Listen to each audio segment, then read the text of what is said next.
Assalamualaikum students, welcome to biology with Medico, and today we are going to start a new topic which is human nervous system. तो human nervous system और other vertebrates उनके पास centralise type होती है nervous system की, जिसको हम CNS कहते हैं. इसकी फुल फॉर्म है सेंट्रल नर्वस सिस्टम. ठीक है. सेंट्रलाइज टाइप का मतलब ये है कि एक जगह से दूसरी जगह मैसेज को ट्रांसमिट होने के लिए नर्व्स की ज़रूरत होती है. तो सेंट्रलाइज टाइप का मतलब कि वो इस तरह से ट्रांसमिट होती है. अगर एक पॉइंट है हमारे पास, यहाँ से मैसेज जा रहा है तो वो हर बॉडी के पार्ट में ट्रांसमिट होगा. लेकिन जो नॉन सेंट्रलाइज टाइप होती है उसके अंदर मैसेज जो है वो स्प्रेड आउट होता है, लेकिन वो इस तरह हर बॉडी पार्ट पर नहीं जाता है. वो एक ही जगह पे मौजूद होता है, लेकिन सेंट्रलाइज टाइप की तरह नहीं होता है. तो जो ह्यूमन नर्वस सिस्टम है वो सेंट्रलाइज टाइप है, और ये बहुत कॉम्प्लिकेटेड टाइप होती है. इसमें क्या होता है कि जो स्टिमुलस होते हैं पूरे बॉडी के ऑर्गन्स के, वेरियस ऑर्गन होते हैं बॉडी के अंदर, वो साइमल्टेनियसली कंट्रोल सेंटर उनको कंट्रोल कर रहा होता है. कंट्रोल सेंटर जिसको हम सेंट्रल नर्वस सिस्टम कहते हैं, जहाँ पे वो कंबाइन होते हैं, उनको एनालाइज किया जाता है उनके प्रोसेस को, और फिर उनको कमांड किया जाता है. कमांड जो किया जाता है वो in the form of response किया जाता है. तो जो सेंट्रलाइज नर्वस सिस्टम है उसके अंदर दो डिवीजन्स होती हैं, मेजर डिवीजन्स हैं. एक सेंट्रल नर्वस सिस्टम और एक पेरिफेरल नर्वस सिस्टम. सबसे पहले हम सेंट्रल नर्वस सिस्टम के बारे में पढ़ते हैं. इसकी शॉर्ट फॉर्म है CNS. ठीक है. ये एक मेजर कमांड होता है और कंट्रोल सेंटर होता है जो स्टिमुलाई करता है, चेंज लाता है. चेंज आते हैं जो भी उनको रिपोर्ट करता है, और भी जो डिसीजंस बनते हैं उनको फिर आगे इफेक्टर ऑर्गन्स के ज़रिए कन्वे किया जाता है उन ऑर्गन्स तक जिनको जिस चीज़ की नीड होती है, जिस चीज़ में जो है वो स्टिमुलाई आया है. अब सेंट्रल नर्वस सिस्टम वो भी दो चीज़ों के अंदर, दो कंपोनेंट्स के अंदर डिवाइड है. एक ब्रेन है और दूसरा स्पाइनल कॉर्ड है. सबसे पहले हम ब्रेन के बारे में पढ़ते हैं. ब्रेन एक मेजर कमांड और कंट्रोल सेंटर है हमारी बॉडी का. तो कोई भी पूछे कि ब्रेन क्या होता है, ब्रेन जो है वो एक मेजर कमांड होता है, और हम कह सकते हैं कि control center of our body which is that is brain. ठीक है. अब ब्रेन की एक कवरिंग होती है, रैप्ड होता है वो एक चीज़ के अंदर, प्रोटेक्टिव मेम्ब्रेन के अंदर. जिस तरह से लंग्स जो है वो एक प्रोटेक्टिव मेम्ब्रेन के अंदर कवर था, रैप था, वो थी प्लूरल मेम्ब्रेन, वो लंग्स की थी. लेकिन ब्रेन की अगर बात करें, वो एक 3 प्रोटेक्टिव मेम्ब्रेन के अंदर रैप्ड होता है, जिसको मेनिंजेस कहते हैं. मेनिंजेस 3 होती हैं जिनको हमने कंबाइनली कहा है मेनिंजेस, जो कि मेम्ब्रेन है ब्रेन की प्रोटेक्शन के लिए. अब ब्रेन की प्रोटेक्शन 3 तरह से होती है. फर्स्ट तो हमने ये पढ़ी 3 प्रोटेक्टिव मेम्ब्रेन्स उसको कवरिंग कर रही हैं, और दूसरा ये कि एक स्मॉल कैविटी होती है, एम्प्टी कैविटी होती है, जिसको हम वेंट्रिकल कहते हैं. अब मेनिंजेस है यहाँ पे. ठीक है. इस तरह से 3 मेनिंजेस हैं.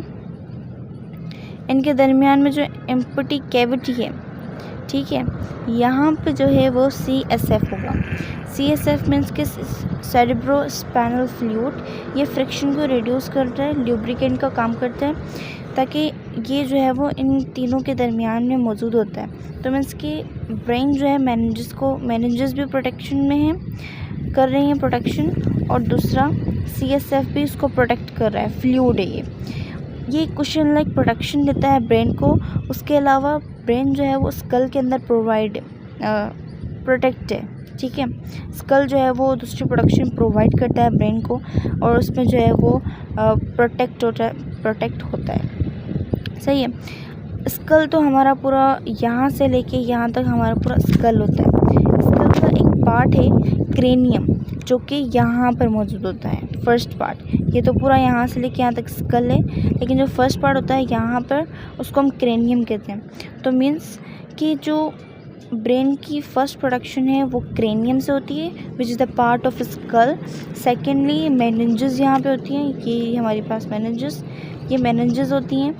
उनके दरमियान में जो फ्लूइड होता है, सेरेब्रोस्पाइनल फ्लूइड, तो ये तीनों एक साथ मिलके ब्रेन की प्रोटेक्शन करती है. सही है. अब ह्यूमन ब्रेन के अंदर इम्पोर्टेंट पार्ट्स होते हैं: cerebrum, hippocampus, amygdala, thalamus, hypothalamus, midbrain, cerebellum and medulla oblongata. So cerebrum. Cerebrum part of fore brain.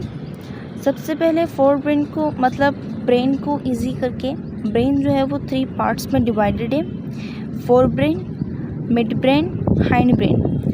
Largest part of the brain which is fore brain. और अगर हम वैसे बात करें क्यों फोर ब्रेन लार्जेस्ट पार्ट है, क्योंकि फोर ब्रेन के अंदर सेरेब्रम आता है।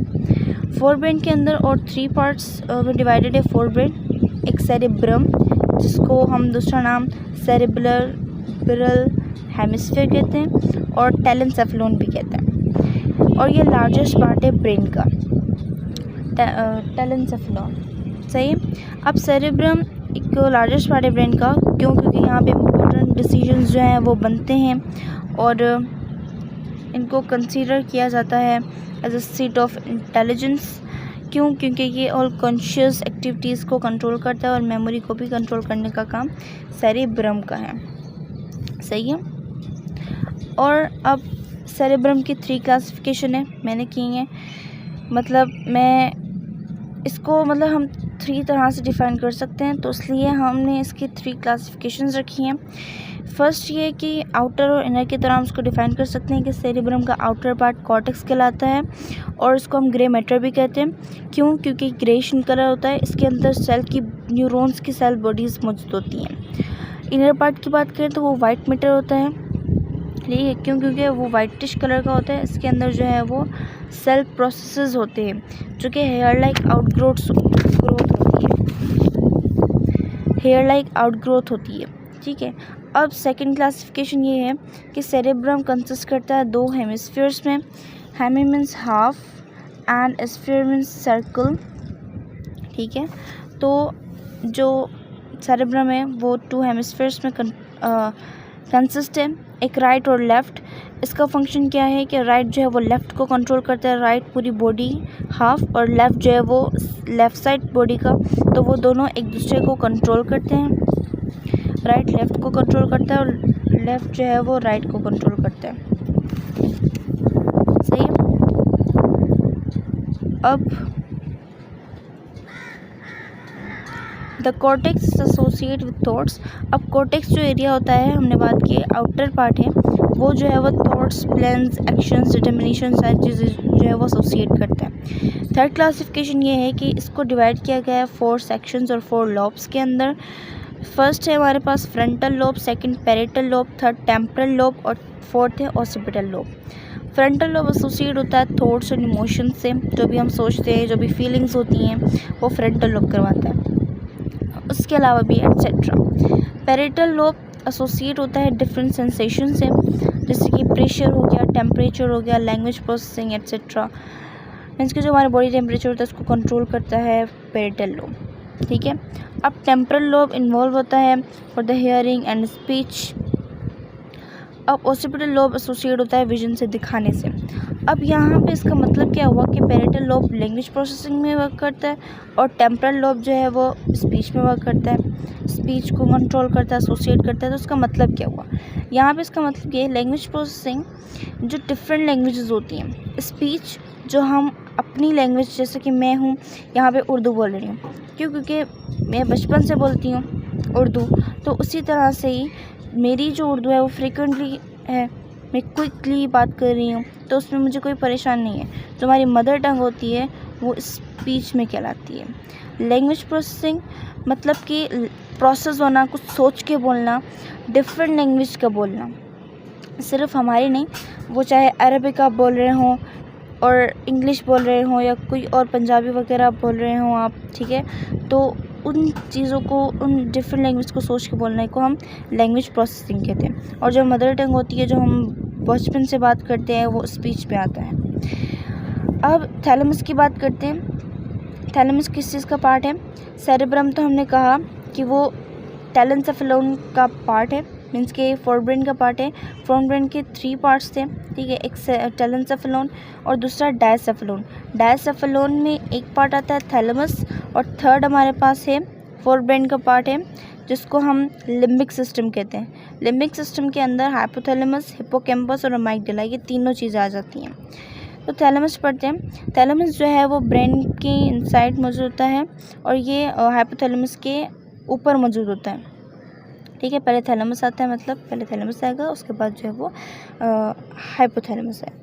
पहले थैलेमस आएगा, उसके बाद जो है वो हाइपोथैलेमस आएगा। इसका फंक्शन क्या है कि ये गाइड करता है स्टिमुलाई को towards appropriate part of the cortex, brain के उस कॉर्टेक्स पार्ट में भेजेगा जहाँ पे मैसेज को जाना होगा। जितने भी बॉडी के मैसेजेस होते हैं, इम्पल्सेस होती हैं, वो सबसे पहले थैलेमस के पास आती हैं, उसके बाद वो जो है वहाँ से मैसेज को आगे ट्रांसमिट करता है। तो थैलेमस का फंक्शन ये है कि वो गाइड करता है स्टिमुलाई को। जो भी स्टिमुलाई जो है आता है तो उनको गाइड करना जो है वो थैलेमस का काम है। अब हाइपोथैलेमस क्या होता है? हाइपोथैलेमस रेगुलेट करता है लाइफ मेंटेनिंग फंक्शंस को, इस तरह के ब्लड प्रेशर हो गया, बॉडी टेम्परेचर हो गया, हंगर, थर्स्ट एट्सेट्रा, ये सारी चीज़ें जो होती हैं वो हाइपोथैलेमस कंट्रोल करता है। ये it's play a vital role in maintaining homeostasis of the body. हमने सेकंड चैप्टर में पढ़ा था कि होमियोस्टेसिस को मेंटेन करना भी हाइपोथैलेमस का काम होता है। होमियोस्टेसिस हमने पढ़ा था। होमियोस्टेसिस क्या होता है? Maintains the internal condition of the body, तो उसको भी कंट्रोल कौन करता है? हाइपोथैलेमस। अब हिप्पोकैम्पस क्या होता है? हिप्पोकैम्पस जो है वो रिलेट करती है लॉन्ग टर्म मेमोरी से। हम कहते हैं कि लोगों की याददाश्त इतनी टाइम तक, उम्र तक क्यों है? क्योंकि उनका हिप्पोकैम्पस जो है वो बिल्कुल सलामत होता है, मीन्स कि इनमें कोई भी कंडीशंस नहीं आती हैं, ख़राबी नहीं आती जिसकी वजह से मेमोरी में कोई फ़र्क आए। तो हिप्पोकैम्पस जो है वो लॉन्ग टर्म मेमोरी को रिलेट करता है। अमागडेला जो है वो डीप सीटेड स्मॉल एरिया होता है जो कि इमोशंस को कंट्रोल करता है, तभी हम कहते हैं कि डीप सीटेड है। इमोशंस जैसे कि पेन हो गया, प्लेजर हो गया, हेट हो गया, एंगर हो गया, ये सारी चीज़ें जो हैं वो अमागडेला इमोशंस को कंट्रोल करता है। अब है मिड ब्रेन।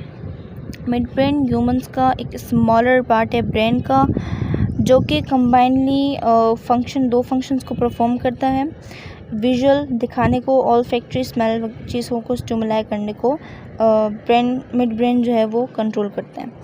और ये स्पाइनल कॉर्ड के साथ होता है, मतलब कोलैबोरेट करता है स्पाइनल कॉर्ड के साथ और उसके साथ फोर ब्रेन के साथ। अगर मैं आपको डायग्राम में यहाँ पर दिखाऊं, ठीक है, यहाँ पर ये बहुत क्लियरली है ह्यूमन ब्रेन।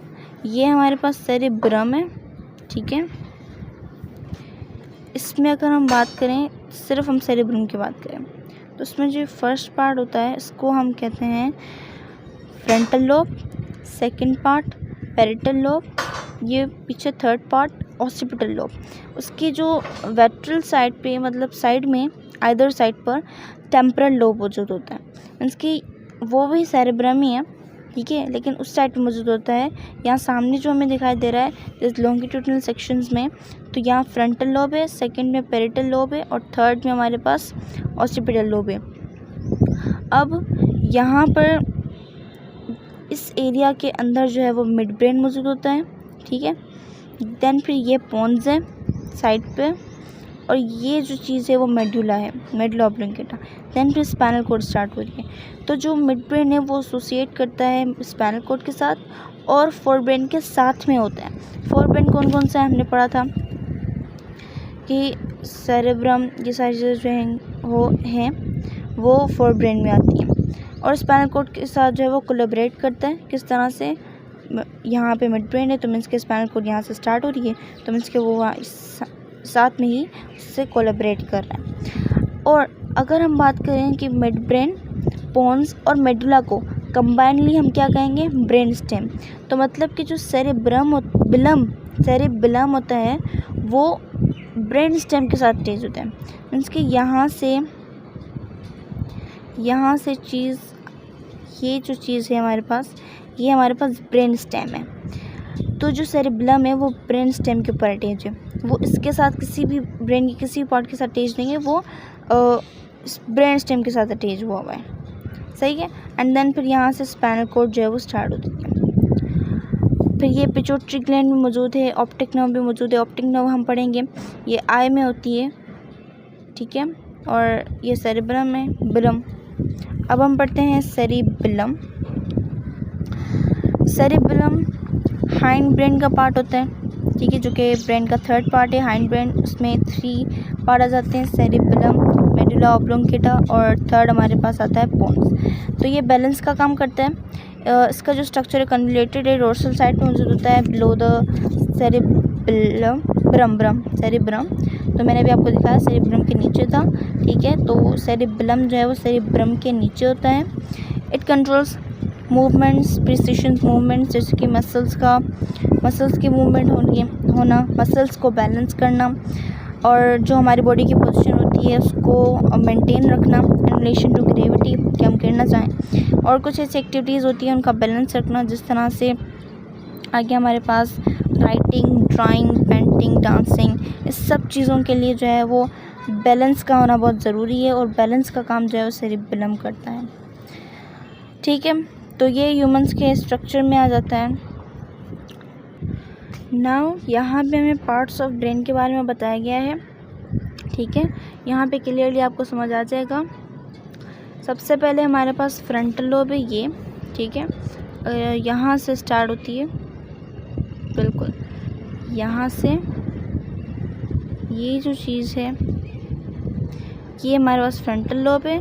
देन यहाँ से जो चीज़ स्टार्ट होती है यहाँ ये पेरिटल लोब है, एंड देन ये चीज़ ये ऑसिपिटल लोब है, और देन ये जो है वो हमारे पास टेम्परल लोब है। ये सेरिबेलम और ये ब्रेन स्टेम।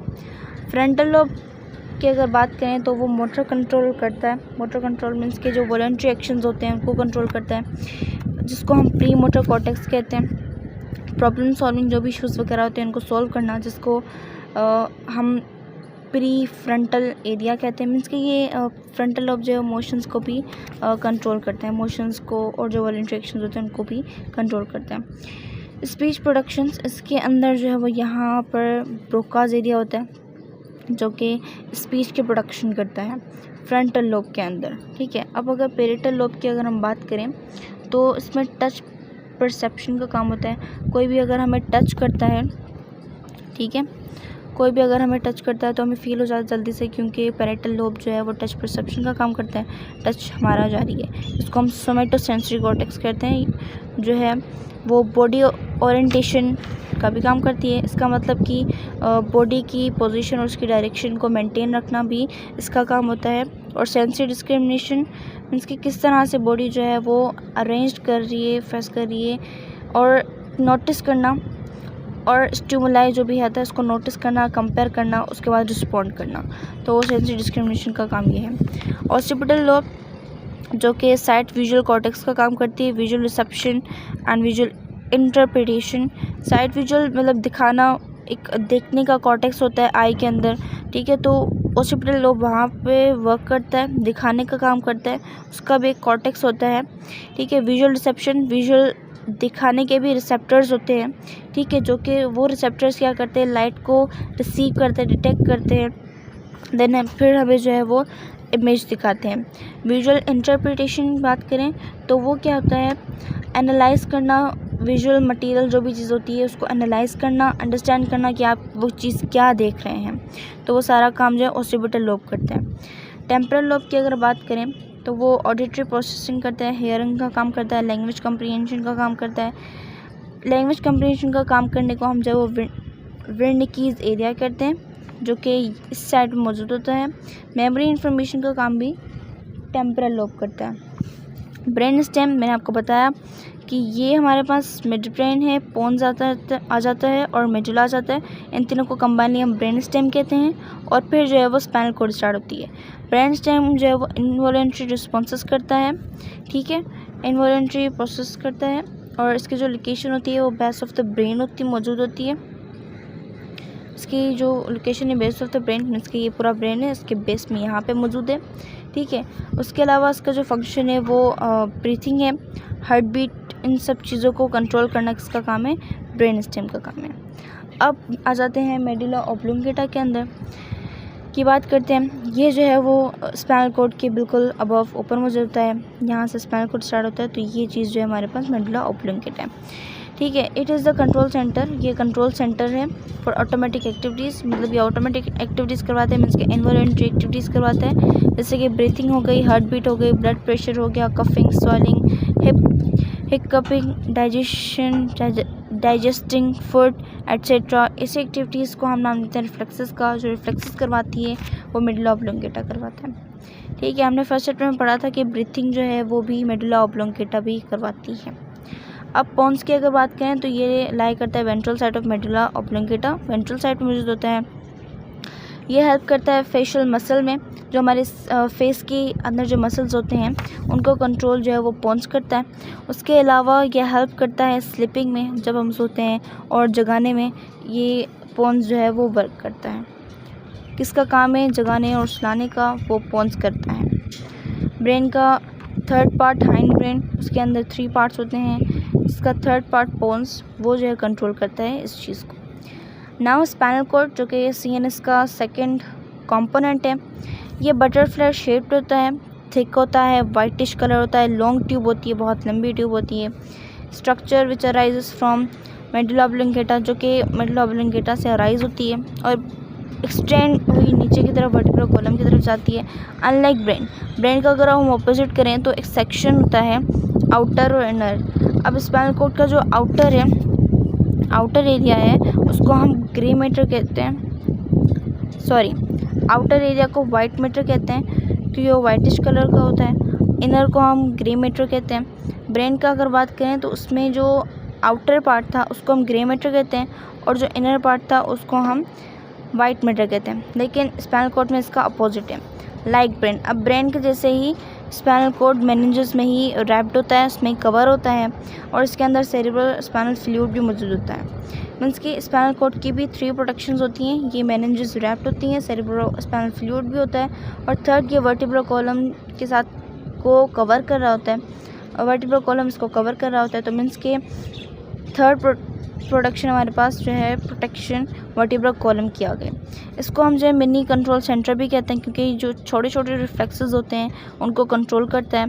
ऑटोमेटिक जो होती हैं, मतलब कि कोई गाड़ी सामने से आ रही है, ठीक है, हम जल्दी से हट जाना, ठीक है, वो सारे स्पाइनल कॉर्ड जो है वो कंट्रोल करते हैं। सही है।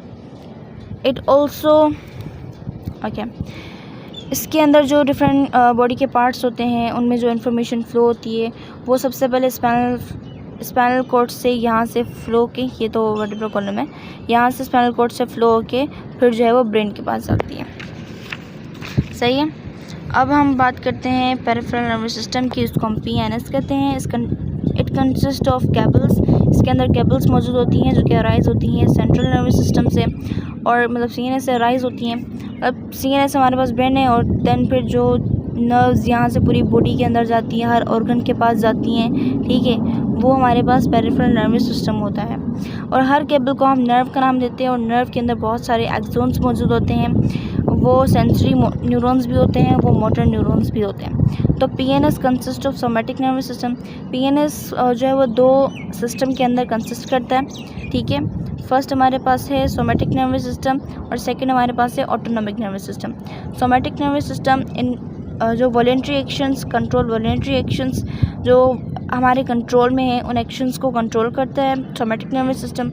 ऑटोनॉमिक नर्वस सिस्टम जो है इनवॉलेंट्री एक्शंस को कंट्रोल करता है। अब सोमैटिक की बात करें, सोमा मीन्स बॉडी, जो ऐसे बॉडी के पार्ट्स में जाना जो हमारे कंट्रोल में हो, जैसे कि हाथ में इन नर्व्स का जाना, जैसे कि लेग्स में चले जाना इन नर्व्स का, तो वो क्या है, हम लेग्स को भी अपने कंट्रोल में कर सकते हैं, हाथ की मूवमेंट भी करवाते हैं। तो ये सारी चीज़ें कंट्रोल करना जो है वो सोमैटिक नर्वस सिस्टम कहलाता है। ऑटोनॉमिक नर्वस सिस्टम क्या होता है, इसके अंदर स्केलेटल मसल्स तो सोमैटिक नर्वस सिस्टम के अंदर आते हैं, लेकिन ऑटोनॉमिक नर्वस सिस्टम जो है इन्वॉल्यूंटरी फंक्शंस को कंट्रोल करता है, जैसे कि डाइजेशन हो गया, ब्रीथिंग हो गई, और ग्लैंड्स भी इसमें आ गए। ग्लैंड्स को भी हम कंट्रोल नहीं करते, यहाँ से आप कट कर लीजिएगा। ग्लैंड्स यहाँ पर उन्होंने सोमैटिक नर्वस सिस्टम में दिया गया है, लेकिन ग्लैंड्स जो है वो कंट्रोल करता है, जो कंसिस्ट करता है किसके अंदर, ऑटोनॉमिक नर्वस सिस्टम के अंदर। बिकॉज स्वेटिंग हम नहीं प्रोड्यूस करते, पेनक्रियास को कंट्रोल हम नहीं करते, लिवर को कंट्रोल हम नहीं करते, तो इसलिए ग्लैंड्स जो हैं वो भी ऑटोनॉमिक नर्वस सिस्टम में आएंगे। तो ये जो फंक्शन होते हैं ये हमारी लाइफ को मेंटेन करते हैं, लाइफ के प्रोसेस को मेंटेन करते हैं। अब बात करते हैं न्यूरॉन की, जो कि इम्पोर्टेंट पार्ट है, इसकी वजह से सारे मैसेजेस ट्रांसमिट होते हैं बिकॉज ऑफ दिस न्यूरॉन्स। तो न्यूरॉन्स क्या है, ये सेल है नर्वस सिस्टम का जिसको हम न्यूरॉन्स का नाम देते हैं। हर न्यूरॉन्स जो है वो स्पेशलाइज जनरेट करता है मैसेज को और उसको कंडक्ट करता है न्यूरोनल सिग्नल को, जो इलेक्ट्रिकल सिग्नल भी कहते हैं। नर्व इम्पल्स या तो नर्व मैसेज जो भी होता है और न्यूरॉन्स के ज़रिए से ही ट्रांसमिट होता है आगे। न्यूरॉन की बात करें तो वो कंसिस्ट होता है 2 पार्ट्स के अंदर, एक सेल बॉडी और सोमा भी कहते हैं उसको, और सेल प्रोसेसेस के अंदर। सेल बॉडी और सोमा जो है वो कंप्राइज होते हैं, मीन्स के वो 3 पार्ट्स में जो है वो डिवाइडेड है। मीन्स के ये जो बॉडी बनी हुई है 3 पार्ट से मिलकर बनी हुई है।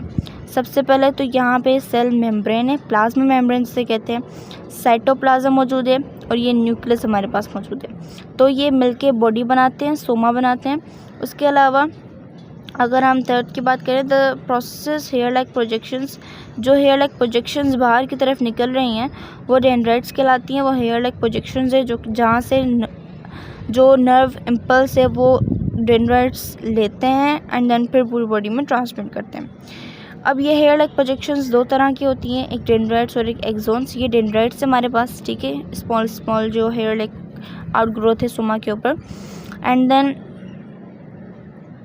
थर्ड है हमारे पास, सेकंड है हमारे पास एक्सोन्स, ठीक है। ये हमारे पास सेकंड जो है वो हेयर लाइक ग्रोथ होती है और ये एक्सोन टर्मिनल है जहाँ से मैसेज जो है वो दूसरे न्यूरॉन के पास ट्रांसमिट होता है। यहाँ से सबसे पहले मैसेज आया, यहाँ से मैसेज उन्होंने रिसीव किया, डेंड्राइट्स ने रिसीव किया। अब एक्सोन जो है वो पूरी एक्सोन की बॉडी में ट्रांसमिट होगा। एक्सोन जो है वो एक्सोन टर्मिनल के पास भेजेगा, वहाँ पे जो है मैसेज को आगे कन्वे किया जाएगा। मतलब यहाँ पे एक न्यूरॉन है, यहाँ से दूसरा न्यूरॉन स्टार्ट होता है।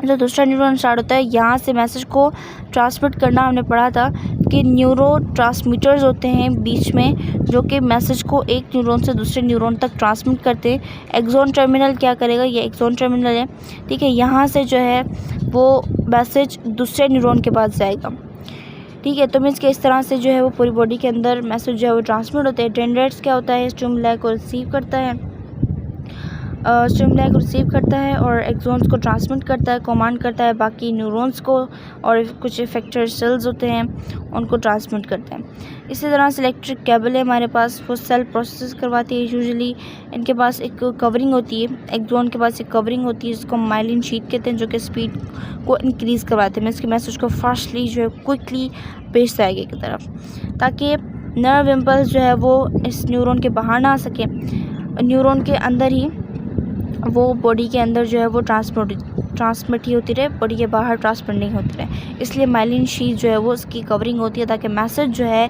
नर्व इम्पल्स जो है, न्यूरोनल सिग्नल्स जो हैं वो बाहर ना आए, वो न्यूरॉन में ही, एक न्यूरॉन से दूसरे न्यूरॉन में ही ट्रांसमिट हो। So this is the today's lecture. Next lecture में हम आगे पढ़ेंगे रिफ्लेक्स एक्शन। आई होप आपको ये समझ आ गया होगा। मिलते हैं नेक्स्ट वीडियो में, तब तक के लिए टेक केयर एंड अल्लाह हाफिज़।